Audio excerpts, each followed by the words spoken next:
Welcome to London. Today I've come to Elmer's End. This week's been a dark week in British history, literally and metaphorically. In the summer, Britain voted to leave the European Union, and ever since, the threat of civil war and political collapse has been present. However, peace prevailed, and ironically, consumer confidence found new highs, while simultaneously the pound was testing new lows. However, this week, war has begun. The battle lines have been drawn, so I've come to the front line. I'm hoping to fight and prosper in the first battle of Brexit, Marmite War. Tesco, the supermarket giant, made a promise to the people of Britain. You'll never pay more for your branded shop. Terms and conditions applied. The terms didn't include a currency crisis or a plummeting pound in the wake of Britain's vote to leave the European Union, aka Brexit. I voted to stay in the EU to prevent the destabilisation we see today. The campaigns were fought by the Brexiteers who wanted to leave the EU and the Remainers who thought Britain's future was brighter within the EU. The Brexiteers won a narrow victory, so now we're leaving the EU. And history is written by the victorious, so now Remainers like myself are called Bremoners. We're leaving the EU, no one knows when, but it's happening, we think, and that will create winners and losers. I haven't got time to sit around bemoaning and dreaming of what could have been. Now's the time to search out new opportunities. The first and largest to date Brexit negotiations have already ground to a very public halt. Tesco's, the UK's biggest retailer, and Unilever, the country's biggest manufacturer of consumer goods, have announced a standoff. Who should absorb the higher price of Marmite? The public, Tesco's or Unilever? Tesco's and Unilever can't decide, which makes the outcome pretty clear cut. While the big boys battle it out, stocks of Britain's most beloved breakfast spread are running out on the shelves of Tesco's. Britons are panicking. They're panic buying. Marmite is selling on the black market, aka eBay, for over 1,000% more than its retail price. Marmite warmongers are listing Marmite now for in excess of £100.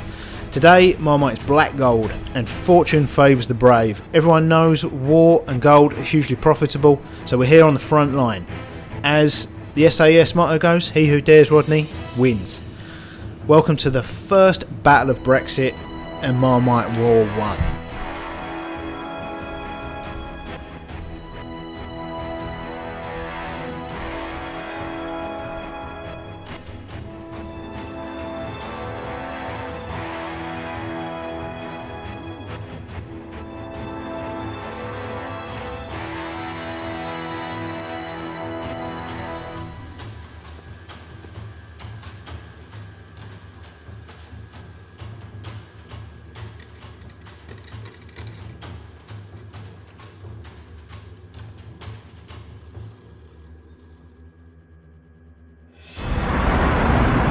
Okay, success. 250 grams of Marmite.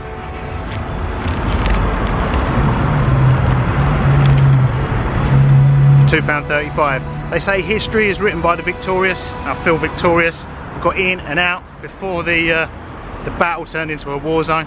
The first battle of Brexit, Marmite War. I have no idea if that's a fair price or not.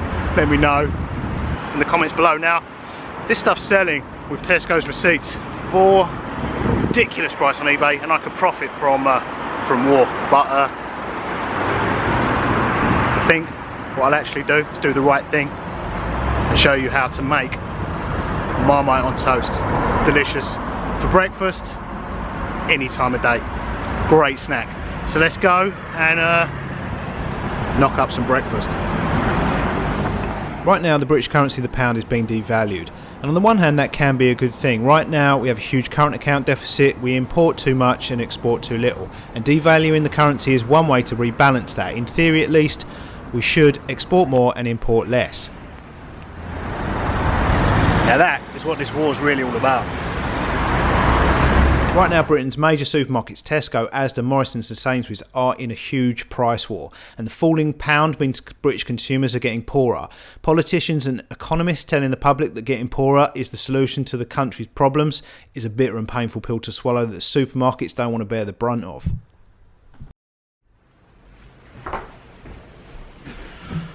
Okay guys, back from the front line, Tesco's, Marmite War I,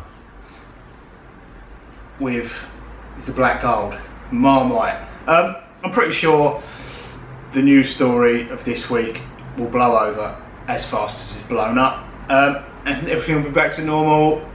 It's probably already back to normal by the time this video goes live. But right now, this is a hot topic here in the UK. What I'm going to do is show you how to make Marmite on toast. If you're British, you'll know how to make Marmite on toast, but I've seen a lot of YouTube videos where they give Marmite to foreigners and they often try and eat it with a spoon, big mouthfuls of it. Even here in Britain, people either love Marmite or they hate it. That's the saying that goes with this stuff. I like it, but no one even people that love it don't eat this by the spoonful, or very few would. It's quite a strong taste, so spread thinly on buttered toast.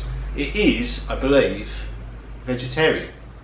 Yeah, 100% vegetarian.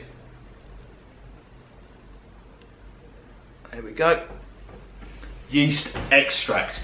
Now, I'm going to put it on toast. Kind of toast you need, cheap white bread is the best combination. In some European countries they call this type of bread toast. We do have proper bread here as well, but a lot of people will just use this style. Cheap white bread, pre-sliced. Pound, bargain. I'm going to toast up a couple of slices of that in a toaster. If you haven't got a toaster, under the grill, get it nice and crispy, because this stuff is quite gloopy. And butter the toast and then this, but I'll go and toast some bread and I'll show you how it's done. This is Anchor butter. This is not vegetarian. If you are vegetarian, you'll know of vegetarian alternatives to this. Right, I'm going to go and toast this. Back in a second.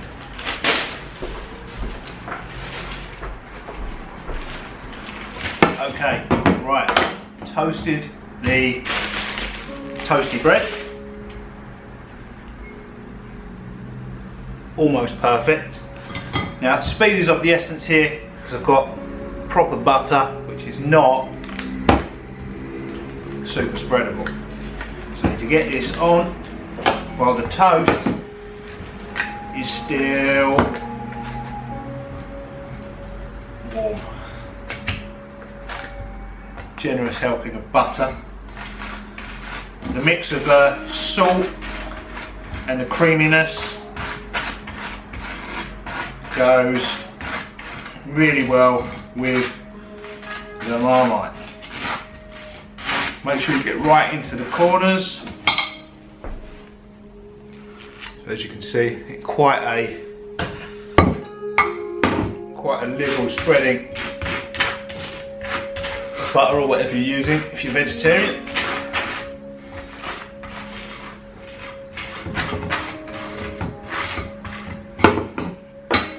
Perfect. So we've gone from this super soft toasty bread. I don't know what this tastes like. It's super soft and stretchy. I wouldn't advise eating this untoasted. Probably the only way to get this out of your colon is through colonic irrigation.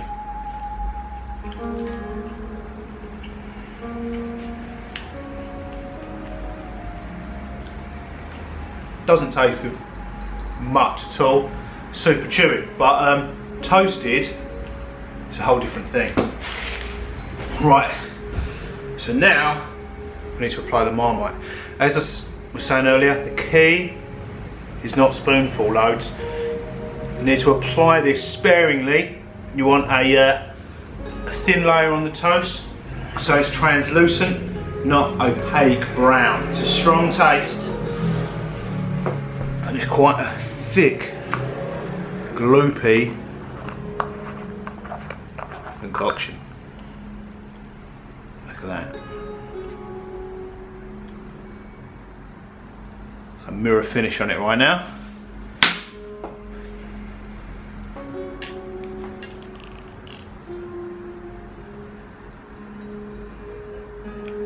So yeah, it's a bit like tar.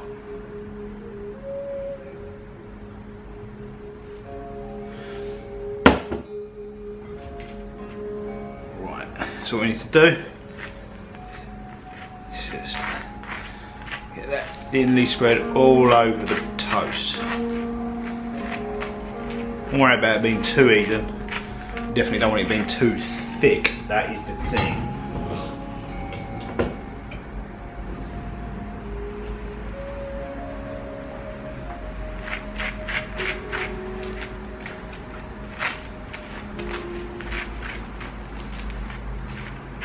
What is good is cheese and Marmite sandwiches. If you're adding cheese in between, you can get away with a bit more Marmite because the cheese kind of softens the blow of the Marmite. Also, what is good, if you're having eggs for breakfast, like eggs and soldiers, soft-boiled eggs with soldiers to dip in them, before you cut the bread into soldiers, put the Marmite on, you've got Marmite soldiers. That is good. I think people use it for cooking stuff, ingredients in cooking and whatnot. There's a product that comes in jars that looks the same called Bovril. I've got some in the kitchen. It's like a beef extract drink. It's kind of like a really, when you, it's almost, it looks the same in the same pot, almost the same consistency as Marmite. When you make it, you get kind of like a very watery, I want to say beef stock soup, kind of like beef flavoured gravy. Kind of went a bit, they went a bit off the boil because in recent decades they decided they were missing a trick, I believe, because it wasn't halal. They thought they could introduce it to a whole new generation of customers, but all that, so they made it vegetarian. But all that happened was they alienated their existing customers and they didn't get any new ones. So they went back to the original recipe. Right, put it back on that. What tends to happen is you get a little bit around the rim of this over time, and then effectively you glue the lid on with Marmite. So normally getting the lid off this, especially when you start to get to the bottom, is a bit of a battle.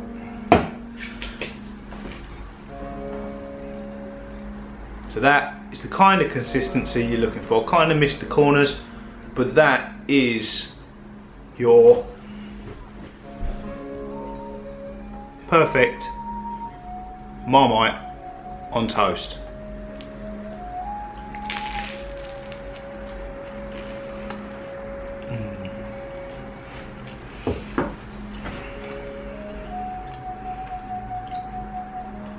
It's unique flavour. You get the bread is more just like a carrier to get it in your mouth. Bread doesn't really taste a great deal. Got the saltiness from the butter, saltiness and the creaminess from the butter, and then yeah, the yeast. It's just unique. The yeasty flavour of the Marmite. So I'm going to get on eating my snack. This is mainly popular for breakfast because toast is probably most popular here in Britain for breakfast, but people will have this like toast as a snack all day and all night long when they've got the munchies.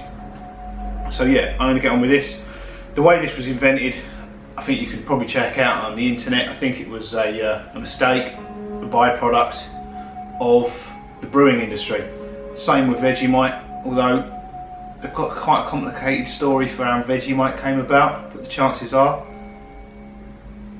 they probably just copied this. But they do have quite a long-winded story, I believe. not just we copied Marmite because people like this and it's on the other side of the world and was tricky to import, and then we made a play on the name, because it would be a miracle if they came up with Veggie. They happened to call the same product they'd made by mistake Vegemite, because that is quite a unique name. But anyway, Vegemite tastes very similar. Vegemite, as you've probably already seen, is available here in the UK. I think Vegemite is just a little bit weaker in terms of flavour, but almost identical. You put a bit more on.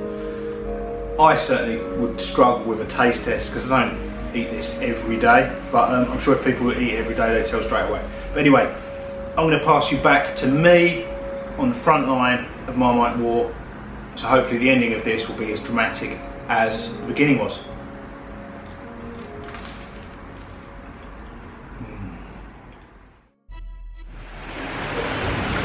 Thanks for watching. I hope you found this visit to the front line of the first battle for Brexit insightful. Marmite War I has now ended. A ceasefire has been called, but neither side has claimed victory or defeat. So although the battle is over, the war's just begun and looks set to continue until stability returns to British currency, the pound, which won't happen until we leave the EU. So government intervention was called for, and one MP released a personal statement saying he was imposing personal sanctions against Unilever and Marmite, and he would be boycotting Marmite in favour of Vegemite to spread on his toast every day. Anyone with a basic understanding of economics will realise how retarded that is, because the pound tanked against virtually every currency post-Brexit, including the Australian dollar. So the chances are, if Marmite's going up because importing the packaging is going up, then importing Vegemite from the other side of the world in the Australian commodity price in Australian dollars is probably going to be worse than Marmite's price hike. But anyway, it seems to have done the trick, and now the ceasefire has been called. Marmite is back on sale along with other Unilever products back at Tesco's. So yeah, if you fancy some Marmite, choice of supermarkets is up to you, but let me know in the comments below if you love Marmite or hate it. So until next time, toodles!